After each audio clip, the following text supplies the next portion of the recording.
Ya menarik kalau kita coba akan membedah tim pemenangan dari masing-masing paslon ini untuk melihat apa sih sebenarnya yang ingin dicapai, yang ingin digayat begitu ya dari pemilih di Pilpres 2024 nanti. Kita coba langsung perkenalkan saja narasumber kami sudah hadir di studio Apa Kabar Indonesia Pagi. Ada Mas Imam Priyono, juru bicara dari TPN Ganjar Mahfud. Selamat pagi. Pagi, Mas Imam. pagi, Mau tukeran di sini? Bisa. Udah biasa. Udah biasa. Sudah hadir juga ada Mas Pipin Sopian, di juru bicara dari PKS. Selamat pagi, assalamualaikum. Pagi, Waalaikumsalam. Tidak hanya berdua, juga sudah terhubung melalui sambungan Zoom. Ini ada Kak Aceh Hasan Sadzili, ada Ketua DPP Golkar. Selamat pagi Kak Aceh. Selamat pagi Kak Aceh. Selamat pagi. Assalamualaikum Mbak Maria, Bayu, dan teman-teman. Waalaikumsalam warahmatullahi wabarakatuh. Dan tim. Siap, baik. Amin. Dan Ya, ada Mas Imam dan juga ada Kang Pipin di sini. Saya mau ke Mas Imam dulu. Jadi kalau kita melihat dari tim pemenangan TPN Ganjar gitu ya, ungkap tuh ya berbagai lini, berbagai bidang ada semua di sana. Termasuk juga informasi terakhir adalah ingin menggait juga, termasuk ada Ridwan Kamil dengan Lumbung Jawa Baratnya dan juga Hovifah di sana. Semua ingin digait di sana, Mas. Kan Indonesia selalu narasinya harus besar. Nggak bisa diurusin sendiri, nggak bisa satu dua orang. Pun kami merasa tim kami alhamdulillah lengkap, multisektor, mulai dari yang senior sampai milenial, zilenial itu sebenarnya sudah on board. Dan alhamdulillah TPN kan termasuk yang paling cepat terbentuk. Alhamdulillah termasuk paling cepat solid dan kami rasa bondingnya cepat. Kalau bahasa yang Bu Mega ini bondingnya cepat gitu. Tetapi lagi-lagi ya, kalau kita mau mengurusi bangsa besar ini, kita mau unggul seperti visi Mas Ganjar dan Prof Mahfud, pilihannya adalah mengajak semua pihak semakin inklusif, semakin fleksibel, insya Allah tentu semakin baik, harusnya seperti itu. Oke, dengan banyaknya armada, nama-nama besar di situ, kita tidak pada visi misi terlebih dahulu, tapi dengan banyaknya nama-nama di sana, sebenarnya penekanan isunya apa sih, Mas Imam, yang ingin disampaikan gitu dengan pemilihan beberapa tokoh yang ada di tim pemenangan? Kalau isu yang diangkat tentu kita berharap Indonesia bisa unggul. Unggul itu artinya kita bisa lebih baik dibandingkan negara-negara lain tentu. Kita bisa gercep, gerak cepat, itu ada di visi Mas Ganjar, dan kita ingin punya kesadaran Indonesia adalah negara maritim yang lestari begitu ya, dan mampu berdikari gitu. Dan itu harapan kita ke depan, makanya kita ajak seluruh sektor. Hari pertama Mas Ganjar dan Prof Mahfud ditetapkan sebagai capres, langsung kita jelas targetnya, salah satunya adalah teman-teman zilenial dan milenial. Siangnya ditetapkan, malamnya langsung mendengarkan. Tidak hanya langsung jualan janji misalnya, tetapi kami buka ruang yang dalam, yang jauh, yang tenang untuk mendengarkan. Malam-malam di gedung arsip kami dengar zilenial maunya apa, milenial maunya apa, kita mau kemana. Di akhir sesi Mas Ganjar langsung lamar, ada nggak yang mau bantuin saya? Oke, mendengar gitu, kemudian berjanji juga nanti akhirnya. Semoga insya Allah ditepati. Nah itu dia. Kalau dari pasangan Amin gimana? Jadi kalau kami 1 tahun yang lalu ya, kita sudah membahas, karena kita memang proses persiapannya juga lebih awal ya, meskipun kami sampai saat ini belum mengumumkan skuad tim nasional. Iya, kenapa itu belum ya? Ini bagian dari strategi. Saya kira memang kalau kita melihat dari awal kita sudah menentukan capres, cawapres, deklarasi lebih awal, kemudian tim pemenangan juga ada tim, mulai dari dulu tim kecil, tim 8, saat ini ada tim baja, terus kemudian nanti ada tim pemenangan. Jadi memang prosesnya, tetapi secara konten kalau lihat bagaimana visi misi Indonesia adil makmur untuk semua, kalau lihat secara utuh memang itulah persiapan kami. Jadi setelah keliling ke berbagai daerah, bertemu dengan ribuan orang, para akademisi, masyarakat, anak-anak muda tadi. Jadi kami hakul yakin, target kami adalah bagaimana tim ini representasi dari harapan publik. Target kami adalah perubahan dan perbaikan. Itulah sebetulnya kami tidak menciptakan atau membuat sesuatu yang baru, tetapi kami hanya ingin merefleksikan bagaimana tim pemenangan ini adalah tim yang mewakili rakyat Indonesia. Sehingga kami sangat hati-hati ya ke depan, kalau lihat bagaimana komposisinya banyak kejutan-kejutan, nama-nama yang mungkin, mohon maaf misalnya saat ini sudah ada di tim yang lain, tentu ada nama-nama yang di luar dugaan yang nanti akan kami umumkan.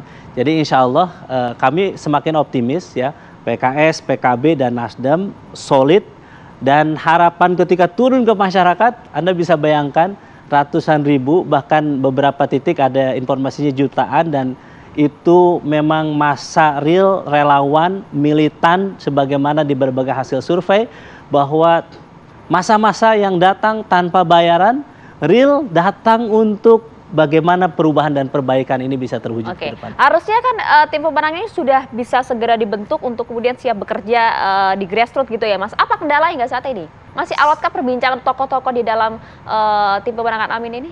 Jadi kami mempersiapkan ini kan cukup jauh ya dan lama. Paling awal padahal. Betul, tetapi tentu tim pemenangan ini sebetulnya sudah terus bekerja ya. Tinggal sebetulnya kan nanti siapa yang akan kita munculkan nama-nama itu.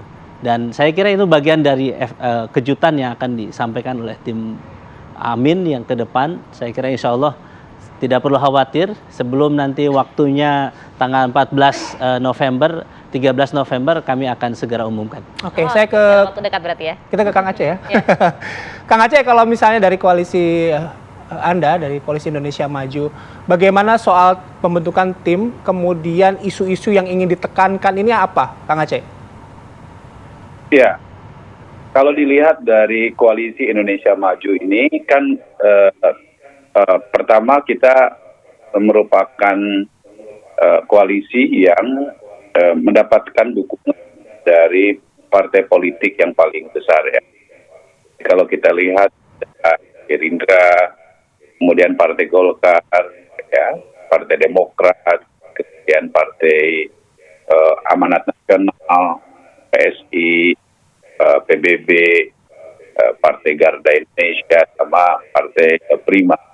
Jadi kalau dilihat dari koalisi, sebetulnya kita menunjukkan bahwa memang kita merupakan koalisi yang besar ya.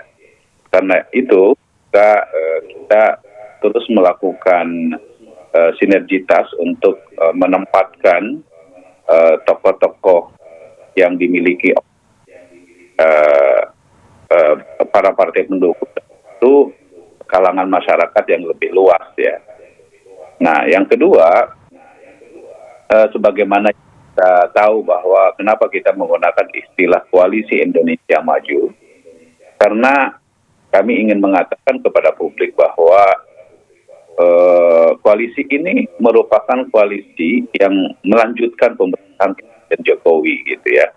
Karena kita tahu bahwa ada banyak berbagai prestasi yang telah diletakkan oleh Presiden Jokowi yang penting sekali untuk diwujudkan oleh kita. Ya. Yang ketiga, kita tahu bahwa Pak Prabowo merupakan pemimpin yang patriotik, ya, berpengalaman di pemerintahan, dan tentu memiliki rekam jejak yang sangat baik ya, yang dipasangkan dengan Pak Mas Gibran. Mas Gibran adalah representasi dari tokoh muda yang kita tahu bahwa 120 juta pemilih di Indonesia ini ya, itu adalah Gen Z dan milenial. Maka kehadiran Mas Gibran tentu kita harapkan akan dapat menarik ya para milenial, sehingga komposisi dari milenial. Jadi bagi kami bicara soal milenial dan generasi yang akan datang, tetapi justru kami mendorong muda untuk bisa tampil ke politik. Ya. Yang keempat, yang penting untuk kami juga sampaikan bahwa Indonesia ini adalah negara yang kita perkirakan 2045, satu abad Indonesia merdeka ini, kita harus menjadi negara maju. Karena itu kontinuitas dan kelanjutan dari apa yang telah dilakukan oleh para pemimpin kita sebelumnya itu akan terus dilakukan dan memastikan bahwa kita harus menjadi high income country. Karena itu maka memang dukungan politik, stabilitas pemerintahan, dan berbagai langkah dari proses pembangunan infrastruktur yang dilakukan oleh Presiden Jokowi ini kita harapkan bisa dilanjutkan oleh pasangan Prabowo Mas Gibran. Nah, karena itu kalau kita lihat ya, dari tingkat kepuasan publik terhadap Presiden Jokowi yang cukup tinggi ya, itu akan juga memberikan satu kontribusi bagi Prabowo Gibran sebagai langkah bagi kita untuk dapat menangkan Pilpres di tahun 2024 nanti.